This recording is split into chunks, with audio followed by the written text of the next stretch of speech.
When we hear about the US Fed hiking or cutting interest rates, we often think, how does this affect us here in India, right? Well, it affects everything, let me tell you. From interest rates to inflation to borrowing costs to bond yields to the stock market. And let me break this down for you.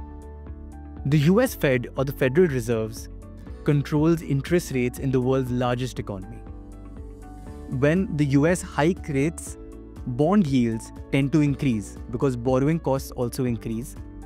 And when the US cuts rate, borrowing costs reduces and hence bond yields also reduce.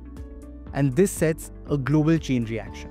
So when the Fed hikes the rate, thus increasing US bond yields, investors usually pull out their money from emerging markets like India and invest it in US markets for better returns and perceived safety. And in response, Indian bond yields rise as prices reduce.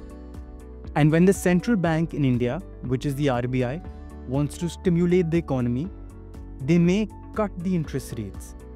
With this, borrowing becomes cheaper and consumers and businesses tend to borrow more for investments, for spending, etc. And this drives up bond prices, thus reducing bond yields and bringing back the balance. So as an investor, you need to look at both the US and the Indian bond market. There are many factors that may cause the inflation to increase, like global oil prices or food supply challenges, etc. And to control inflation, the Fed may have to raise or hike their interest rates. This does have a trickle-down effect on the Indian economy as well. The US Fed may trigger the trend, but the RBI, the local borrowing costs, and various local dynamics actually define the Indian bond yield and the bond landscape at large. At BondView, we help you track all these market dynamics and combine them into insights so that you can track them and trigger them at the right time to grow your wealth.